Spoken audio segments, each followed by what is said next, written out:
Hello friends, आज हम cell biology का नया टॉपिक केंद्रकीय संगठन अथवा केंद्रक प्रारंभ कर रहे हैं। तो सबसे पहले हम ये देख लेते हैं कि केंद्रक है क्या चीज है, किसे कहते हैं हम केंद्रक, केंद्रक नाम किसने दिया था। तो जो केंद्रक होता है ना, केंद्रक कोशिका के अंदर पाया जाने वाला एक महत्वपूर्ण अंग होता है जो कि विशिष्ट प्रकार के कार्यों के लिए जिम्मेदार होता है। और जो यह केंद्रक होता है, केंद्रक प्रोकैरियोटिक और यूकैरियोटिक कोशिकाओं में से विकसित रूप में यूकैरियोटिक कोशिकाओं में पाया जाता है। अब विकसित रूप का अर्थ क्या है, तो प्रोकैरियोटिक कोशिकाओं में जो प्रोकैरियोटिक कोशिकाएं होती हैं उनमें विकसित रूप में नहीं पाया जाता। इसका मतलब क्या है कि जो प्रोकैरियोटिक कोशिका है और यूकैरियोटिक कोशिका, इन दोनों का नाम इस केंद्रक की उपस्थिति के आधार पर ही रखा गया है। प्रोकैरियोटिक का मतलब ऐसी कोशिकाएं जिनमें केंद्रक झिल्ली रहित होता है या केंद्रक झिल्ली नहीं पाई जाती है, अर्थात अलग विकसित होता है, वो कोशिकाएं क्या कहलाती हैं, प्रोकैरियोटिक कहलाती हैं। जबकि ऐसी कोशिका जिनमें केंद्रक विकसित प्रकार का यानी केंद्रक झिल्ली युक्त पाया जाता है, वो प्रोकैरियोटिक कोशिकाएं कहलाती हैं। तो यूकैरियोटिक कोशिकाओं में केंद्रक विकसित रूप में पाया जाता है, झिल्ली युक्त, जबकि जो प्रोकैरियोटिक कोशिकाएं होती हैं उनमें केंद्रकाभ यानी न्यूक्लियोइड के रूप में पाया जाता है। ओके, तो जो ये केंद्रक है, केंद्रक को सर्वप्रथम रॉबर्ट ब्राउन द्वारा 1831 में नाम दिया गया। इसका नाम केंद्रक जो नाम दिया था रॉबर्ट ब्राउन द्वारा दिया गया 1831 में। और किन कोशिकाओं में इसका अध्ययन किया, रॉबर्ट ब्राउन ने जो आर्किड पादप होता है उस आर्किड पादप की जड़ की कोशिकाओं में इसको देखा और देख करके इसको स्थायी अंग के रूप में केंद्रक नाम दिया। ठीक है, केंद्रक जो होता है ग्रीक भाषा में कैरियोन कहलाता है। क्या कहलाता है, कैरियोन कहलाता है। केंद्रक को ग्रीक भाषा में क्या कहते हैं, कैरियोन कहते हैं। और इसके अध्ययन को क्या कहेंगे हम, कैरियोलॉजी कहते हैं। अध्ययन को क्या बोल देंगे, कैरियोलॉजी कहते हैं। ओके, अब जो होता है केंद्रक जो होता है जनरली कोशिका के मध्य में पाया जाता है। सामान्यतः कैसा पाया जाता है, मध्य में पाया जाता है। परंतु जैसे बात करें हम पादप कोशिकाओं की बात करें, तो पादप कोशिकाओं में जो होता है ये परिधि की ओर विस्थापित हो जाता है। आपने देखा है पादप कोशिका का जब चित्र बनाते हैं अपन, तो केंद्रक किधर बनता है, 12th में पढ़ा है आपने। केंद्रक परिधि की ओर खिसक जाता है, परिधि की ओर विस्थापित हो जाता है। और जो ग्लैंडुलर सेल्स होती हैं, ग्रंथिल कोशिकाएं होती हैं, उन ग्रंथिल कोशिकाओं में केंद्रक आधारीय भाग की ओर पाया जाता है, नीचे की ओर पाया जाता है। ठीक है, जबकि जो जंतु होता है, मनुष्य है, उस मनुष्य की कोशिकाओं में जो केंद्रक होता है विचरण करते हुए पाया जाता है, अर्थात एक जगह स्थिति फिक्स नहीं होती है। ठीक है, आगे लिखा है कि केंद्रक की संरचना जो संख्या होती है, केंद्रक की संख्या के आधार पर जो कोशिकाएं होती है निम्न प्रकार की होती हैं, या कोशिकाओं में केंद्रक की संख्या जाति विशिष्ट के अनुसार हो सकती है। जो केंद्रक की संख्या होती है उस केंद्रक की संख्या विशिष्ट प्रकार की जातियों में अलग अलग हो सकती है, जिसके आधार पर ये कोशिकाएं निम्न प्रकार की होती हैं। पहला है अकेंद्रकी। अकेंद्रकी का मतलब होता है कि ऐसी कोशिकाएं जिनमें केंद्रक अनुपस्थित होता है। ए मतलब एब्सेंट, केंद्रकी मतलब केंद्रक, यानी एन्यूक्लियस यानी कि ऐसी सेल्स जिनमें केंद्रक अनुपस्थित होता है अकेंद्रकी कहलाती हैं। जैसे आरबीसी, जो परिपक्व आरबीसी होती है, वयस्क जंतुओं की आरबीसी होती हैं, वयस्क यानी कि परिपक्व, वो कैसी होती हैं, केंद्रक विहीन होती हैं। जबकि जब आरबीसी का निर्माण हो रहा होता है, इमेच्योर आरबीसी होती हैं, परिपक्व आरबीसी, वो केंद्रक युक्त होती हैं। परंतु जैसे उनका मैच्योरेशन होता है, परिपक्वन होता है, तो आरबीसी कैसे हो जाती है, केंद्रक विहीन हो जाती है, उन्हें अकेंद्रकी कहते हैं। एक केंद्रकी, जिनमें ऐसी कोशिका जिनमें केवल एक केंद्रक पाया जाता है, वो क्या कहलाती हैं, एक केंद्रकी कहलाती हैं।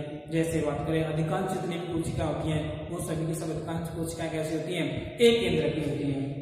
इसके अलावा दो केंद्रकी, ऐसी कोशिकाएं जिनमें कितने केंद्रक पाए जाते हो, 2 केंद्रक पाए जाते हो। जैसे पैरामीशियम की बात करें तो पैरामीशियम में क्या पाए जाते हैं, एक दीर्घ केंद्रक पाया जाता है, एक लघु केंद्रक पाया जाता है। दीर्घ केंद्रक कायिक कोशिका, दीर्घ केंद्रक जो होता है कायिक कोशिका की तरह कार्य करता है, और लघु केंद्रक जो होता है जनन केंद्रक की तरह कार्य करता है। ठीक है, इसके अलावा बहु केंद्रक की कोशिकाएं, ऐसी कोशिका जिनमें केंद्रक कैसे होते हैं, बहुत अधिक संख्या में होते हैं। जैसे बात करें हम लाल अस्थि मज्जा की कोशिका जो होती है, बोन मैरो की जो कोशिकाएं होती हैं उनमें लगभग 100 केंद्रक पाए जाते हैं। इसी तरह से जो उपकला कोशिकाएं होती हैं, जैसे आंत्र की उपकला कोशिका हो गई, है ना, इस तरह की जो कोशिका होती है उनमें बहुत सारे केंद्रक पाए जाते हैं। उस प्रकार की कोशिका क्या कहलाती हैं, बहु केंद्रक की कोशिकाएं कहलाती हैं। ठीक है, इसका एग्जाम्पल हो गया उपकला कोशिका, जैसे आंत्र की उपकला कोशिका, बोन मैरो, अस्थि मज्जा, जिसमें 100 कोशिकाएं पाई जाती हैं। इन बहुकेंद्रीय की संरचनाओं को हम दूसरा नाम भी कह सकते हैं सिनसाइटियल कोशिका, या इनको हम कोएनोसाइट कोशिकाएं भी कहते हैं। क्योंकि जो कोएनोसाइट कोशिकाएं होती हैं वो कैसी होती हैं, मल्टी न्यूक्लिएटेड होती हैं, यानी कि बहुकेंद्रीय की प्रकार की होती हैं। ठीक है, अब जो केंद्रक होता है, केंद्रक जनरली कैसा होता है, वृत्ताकार होता है या गोलाकार होता है। कैसा होता है, वृत्ताकार या गोलाकार होता है, जो कोशिका के मध्य में पाया जाता है, या फिर घनाकार हो सकता है। इसके अलावा कुछ कोशिकाएं जो होती हैं उन कुछ कोशिकाओं में तर्करूपी हो सकता है, कुछ में त्रिपालिक हो सकता है। जैसे न्यूट्रोफिल की बात करें अपन, न्यूट्रोफिल कोशिका में केंद्र कैसे हो जाता है, 3 पालियों में विभक्त हो जाता है। इसके अलावा यदि हम बात करें कीटों की कोशिकाओं की बात करें तो कीटों की जो कोशिका होती है उनमें अनियमित आकार का पाया जाता है। तो इस तरह से कोशिका का जो आकार होता है और आमापेय आकार होता है भिन्न भिन्न प्रकार का हो सकता है। जनरली जो केंद्रक का आकार होता है वह केंद्रक का आकार कोशिका के अंदर पाए जाने वाले कोशिका द्रव्य के समानुपाती होता है। यानी कि कोशिका द्रव्य के आकार के समानुपाती क्या होता है, केंद्रक का आकार होता है। ठीक है, आगे चल के एक साइंटिस्ट थे हर्टविग, हर्टविग ने क्या किया था कि जो कोशिका द्रव्य का आयतन होता है, यानी कोशिका का आयतन होता है, उस कोशिका के आयतन और केंद्रक के आयतन के मध्य एक संबंध स्थापित किया। हर्टविग ने क्या किया, जो कोशिका का आयतन है और केंद्रक का जो आयतन है उसके मध्य एक संबंध स्थापित किया, जिसे केंद्रक द्रव्य सूचकांक कहते हैं, यानी कि न्यूक्लियोप्लाज्मिक इंडेक्स कहते हैं। न्यूक्लियोप्लाज्मिक इंडेक्स बराबर क्या होता है, Bn/Bc/Bn। Bn का मतलब होता है वॉल्यूम ऑफ न्यूक्लियस, यानी केंद्रक का आयतन। Bn का मतलब क्या है, केंद्रक का आयतन, वॉल्यूम ऑफ न्यूक्लियस। Bc बराबर होता है वॉल्यूम ऑफ साइटोप्लाज्म, यानी कि कोशिका द्रव्य का आयतन, और वही Bn बराबर वॉल्यूम ऑफ न्यूक्लियस, इन दोनों के बराबर होता है। ठीक है, उसे हम क्या बोलते हैं, केंद्रक द्रव्य सूचकांक कहते हैं। ठीक है, तो इस तरह से जो है केंद्रक की एक जनरल समान संरचना थी। ठीक है, तो जो है आगे चल के यदि हम इसकी संरचना की बात करें, केंद्रक की जो संरचना है, वेरी वेरी इंपॉर्टेंट क्वेश्चन बनता है यहाँ से, केंद्रक की संरचना का वर्णन कीजिए। यहाँ पर केंद्रक से आप क्या समझते हैं, इसकी संरचना पर विस्तृत लेख लिखिए। ये वेरी वेरी इंपॉर्टेंट क्वेश्चन बनता है आपके लिए फर्स्ट ईयर में। ठीक है, तो इसको अच्छे ढंग से समझना है। जब हम केंद्रक की संरचना का अध्ययन करते हैं तो इस तरह की संरचना दिखाई देती है हमें। ठीक है, गोलाकार या अंडाकार संरचना दिखाई देती है, जो कि कहाँ पड़ी रहती है, केंद्रक के अंदर कोशिका के अंदर पड़ी रहती है। जो ये केंद्रक होता है, इस केंद्रक से इस तरह से क्या जुड़ी होती हैं, ये इनको क्या बोलते हैं अपन, अंतःप्रद्रव्य जालिकाएं जुड़ी होती है। इस तरह से ये अंतःप्रद्रव्य जालिकाएं जुड़ी हुई है। ठीक है, ये क्या है, अंतःप्रद्रव्य जालिकाएं होती हैं। ठीक है, इस तरह से अंतःप्रद्रव्य जालिकाएं जुड़ी होती हैं। ये अंतःप्रद्रव्य जालिका क्या करती हैं, अंतःप्रद्रव्य जालिकाएं जो है बाहर की ओर किससे जुड़ी होंगी, कोशिका झिल्ली से जुड़ी होती हैं। और कोशिका झिल्ली से जो पदार्थ आते हैं उन पदार्थों को कहाँ तक ले जाने का काम करती है, ये केंद्रक तक ले जाने का काम करती है। इसके अलावा जब हम इसकी संरचना का अध्ययन करते हैं, केंद्रक की संरचना का अध्ययन, तो केंद्रक की संरचना में 5 भाग दिखाई देते हैं। कितने भाग दिखाई देते हैं, 5 भाग दिखाई देते हैं। पहला होता है न्यूक्लियर एनवेलोप, यानी कि केंद्रक झिल्ली या केंद्रक तला, और दूसरा होता है केंद्रक द्रव न्यूक्लियोप्लाज्म, तीसरा होता है क्रोमेटिन जाल, और चौथा होता है केंद्रिका न्यूक्लियस, और पांचवा होता है एंडोसोम। ठीक है, तो ये क्या होते हैं, इन चीजों का अध्ययन करना है हमें। तो सबसे पहले आती है केंद्रक झिल्ली। ठीक है, तो केंद्रक झिल्ली क्या होती है, केंद्रक के बाहर पाई जाने वाली दोहरी झिल्ली युक्त संरचना होती है। केंद्रक झिल्ली कैसी होती है, दोहरी झिल्ली युक्त होती है, दोहरी संरचना होती है। जिसमें बाहर की ओर क्या हो रखी है, आउटर मेम्ब्रेन यानी बाह्य झिल्ली, और अंदर की ओर आंतरिक झिल्ली। जो ये झिल्ली जो होती है, केंद्रक झिल्ली जो होती है, सतत नहीं होती, कंटिन्यूअस नहीं होती है, बल्कि बीच बीच में इसके क्या पाए जाते हैं, इस तरह की छिद्र समान संरचनाएं पाई जाती हैं। जो ये केंद्रक झिल्ली है ना, केंद्रक झिल्ली सतत रूप से नहीं पाई जाती, बल्कि बीच बीच में क्या पाए जाते हैं, छिद्र समान संरचनाएं पाई जाती हैं, जिनको केंद्रक छिद्र कहते हैं, जिनको क्या कहते हैं, केंद्रक छिद्र कहते हैं। ठीक है, ये केंद्रक छिद्र क्या काम करते हैं, जैसे ये केंद्रक छिद्र है, ये केंद्रक छिद्र नहीं है, ये क्या है, राइबोसोम है, जो कि केंद्रक की बाह्य झिल्ली पर लगे होते हैं। क्योंकि केंद्रक की जो बाह्य झिल्ली है ना, किससे जुड़ी हुई है, एंडोप्लाज्मिक रेटिकुलम से जुड़ी हुई है, यानी कि अंतःवर्धक जालिका से जुड़ी हुई है, और अंतःवर्धक जालिका पर क्या उपस्थित होते हैं, राइबोसोम। तो इसके कारण जो केंद्रक की बाह्य झिल्ली होती है, उस पर भी क्या उपस्थित होते हैं, राइबोसोम उपस्थित होते हैं।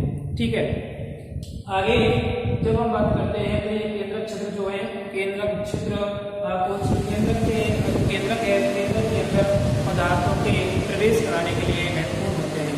ठीक है, तो ये केंद्रक छिद्र में से होकर कोशिका द्रव्य में से जो पदार्थ जाते हैं, केंद्रक द्रव्य के अंदर जा सकते हैं। ठीक है, इस तरह से जो ये है सिलेक्टिव पारगम की तरह कार्य करते हैं। केंद्रक छिद्र किस तरह कार्य करते हैं, सिलेक्टिव परमेबल के होते हैं, यानी कि चयनात्मक पारगम की तरह कार्य करते हैं। ठीक है, इसके अलावा जो है केंद्रक जो झिल्ली है, यह केंद्रक झिल्ली मुख्य रूप से केंद्रक को कोशिका द्रव्य से पृथक करती है। इसके अलावा जो कोशिका द्रव्य इसके अंदर पड़ा हुआ है और इसके अंदर केंद्रक द्रव है, उस केंद्रक द्रव का पीएच अधिक होता है और इसका कम होता है, अर्थात केंद्रक द्रव कैसा होता है, अम्लीय, और बाहर ये कैसा होता है, क्षारीय साइटोप्लाज्म।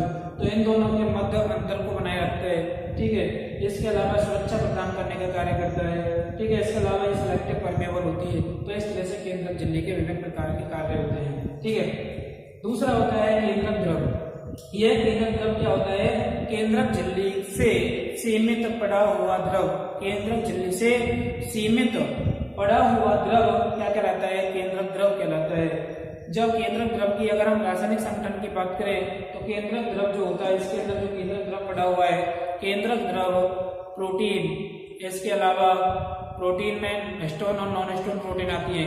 हिस्टोन प्रोटीन जो होती है क्षारीय प्रकार की होती हैं, और नॉन हिस्टोन प्रोटीन जो होती हैं कैसी होती हैं, अम्लीय प्रकृति की होती हैं। ठीक है, इसके अलावा प्रोटीन के अलावा इसमें क्या पाए जाते हैं, एंजाइम पाए जाते हैं। एंजाइम जैसे राइबोन्यूक्लियस एंजाइम, जो किसमें पाए जा रहे हैं, केंद्रक द्रव में पाए जाते हैं, जो इसके अंदर एक केंद्रक द्रव भरा हुआ है। ठीक है, एंजाइम हो गया, जैसे क्या हो गया, राइबोन्यूक्लियस एंजाइम हो गया। इसके अलावा इसमें खनिज तत्व पाए जाते हैं, खनिज तत्वों के रूप में जैसे सोडियम है, पोटेशियम है, मैग्नीशियम है, कैल्शियम है इत्यादि क्या पाए जाते हैं, खनिज लवण पाए जाते हैं। ठीक है, इस तरह से ये केंद्रक द्रव होता है। केंद्रक द्रव क्या कार्य करता है, इसको जो है पोषण प्रदान करने का कार्य करता है। इसके अंदर क्या अगला है, क्रोमेटिन जाल। अगला क्या है, क्रोमेटिन जाल।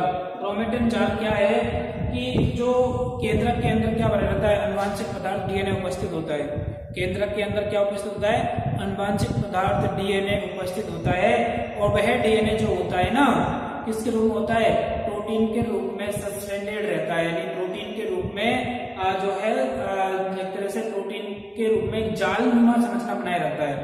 प्रोटीन से एक जालिकाबद्ध संरचना बनाते हुए पाया जाता है, जो डीएनए होता है, उसको क्या बोलते हैं, क्रोमेटिन जाल कहते हैं।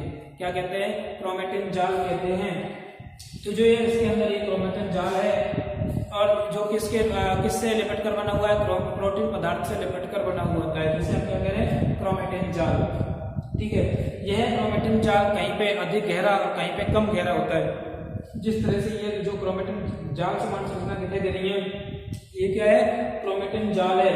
तो ये गहरी है और ये कैसी हैं, हल्की हल्की हैं। तो जो गहरी क्षेत्र क्रोमेटिन जाल जो होता है ना, इसका मतलब है, नाम से स्पष्ट होना चाहिए, क्रोमेटिन, क्रोमा, क्रोमा का मतलब होता है रंगीन, यानी कलरफुल।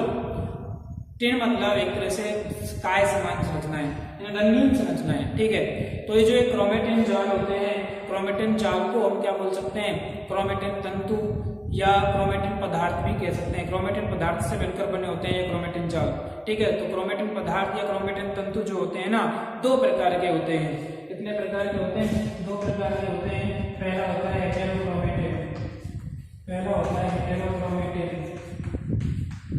दूसरा होता है यूक्रोमेटिन। दूसरा कौन सा होता है? यूक्रोमेटिन। अब ये यूक्रोमेटिन और हेटेरोक्रोमेटिन क्या होते हैं कि जो क्रोमेटिन जालक है या क्रोमेटिन पदार्थ जो है, क्रोमेटिन पदार्थ में जो अभिरंजन का स्तर होता है, अभिरंजन का स्तर समय लगे समान नहीं होगा। समान ना होने के कारण उसको हम क्या बोलते हैं? हेटेरोपेग्नोसिस कहते हैं। हेटेरोपेग्नोसिस में जो अधिक गहरा क्षेत्र होता है, यानी क्रोमेटिन जाल का वह क्षेत्र जो कैसा होता है? अधिक गहरा होता है, वो हेटेरोक्रोमेटिन कहलाता है। जबकि जो क्षेत्र कम गहरा होता है वो क्या कहलाता है? यूक्रोमेटिन कहलाता है। तो इस तरह से क्रोमेटिन जाल जो होता है दो प्रकार का होता है, हेटेरोक्रोमेटिन और यूक्रोमेटिन। यूक्रोमेटिन जो होता है महत्वपूर्ण होता है, जबकि यूक्रोमेटिन महत्वपूर्ण नहीं होता है। इसके अलावा नेक्स्ट आता है केंद्रिका। ठीक है, केंद्रिका जो होती है ये समझना है, ये केंद्र के लगभग मध्य में उपस्थित होती है और यह केंद्रिका जो होती है क्या कार्य करती है? राइबोसोमल आरएनए, डीएनए इत्यादि के संश्लेषण में सहायक होती है। अर्थात इसका रासायनिक संगठन जो होता है डीएनए आरएनए प्रकार का होता है। ठीक है, यह केंद्रिका जो थी सर्वप्रथम फोंटाना द्वारा खोजी गई थी, नाम बोमेन द्वारा दिया गया। किसके द्वारा खोजी गई? फोंटाना द्वारा, नाम बोमेन ने दिया। और एक वेगनर साइंटिस्ट थे, वेगनर ने इसका विस्तृत अध्ययन किया था। ठीक है, इस तरह की केंद्रिका होती है। नेक्स्ट आते हैं एंडोसोम। एंडोसोम क्या होते हैं कि जो कोशिका द्रव्य है, कोशिका द्रव्य में छोटे छोटे कण समान संरचनाएं पाई जाती हैं, कण के समान बॉडी पाई जाती हैं। उन कण समान संरचनाओं को हम क्या बोलते हैं? एंडोसोम। जो कहाँ पाए जाते हैं? अंदर पाए जाते हैं, केंद्रक द्रव्य में पाए जाते हैं। तो इस तरह की संरचना जो होती है किसकी होती है? केंद्रक की होती है, जो कि आपके लिए वेरी वेरी इंपॉर्टेंट है, बहुत ही महत्वपूर्ण है। लास्ट में हम बात करते हैं कि केंद्रक के कार्य क्या हो सकते हैं। तो केंद्रक जो होता है एक अति महत्वपूर्ण अंग होता है जो किस में काम आता है? कोशिका विभाजन के नियंत्रण में काम आता है। किस में काम आता है? कोशिका विभाजन के नियंत्रण में। अर्थात जिन कोशिकाओं में ना केंद्रक अनुपस्थित होगा ना, तो उनका जो जीवन काल होता है वो जीवन काल बहुत कम होता है। क्यों? क्योंकि वे कोशिकाएं जो होती हैं विभाजन में भाग नहीं लेती हैं। जैसे लाल रक्त कणिकाओं की बात करें, हम आरबीसी की बात करें, तो आरबीसी कैसी होती हैं? केंद्रक विहीन होती हैं। केंद्रक विहीन होने के कारण उनका जीवन काल कैसा होता है? निश्चित होता है। जबकि जिनमें केंद्रक पाया जाता है वे कोशिकाएं विभाजन कर सकती हैं। इसलिए कह सकते हैं कि केंद्रक जो होता है एक अति महत्वपूर्ण अंग होता है। इसे हम क्या कह सकते हैं? कोशिका का सीपीयू भी कह सकते हैं, यानी कि नियंत्रण इकाई भी कह सकते हैं। तो कोशिका की नियंत्रण इकाई किसे कहते हैं? केंद्रक को कहते हैं। या कोशिका का सीपीयू भी किसे कहते हैं? केंद्रक को ही कहते हैं। ठीक है, तो इस तरह से आज हमने जो है केंद्रक को पढ़ा। मैं आशा करता हूँ कि आपको ये अच्छे ढंग से समझ आया होगा। और किसी तरह की प्रॉब्लम हो तो कमेंट्स करके बताइएगा। और मेरे YouTube चैनल को अधिक से अधिक लाइक, शेयर एंड सब्सक्राइब कीजिएगा। Thank you so very much.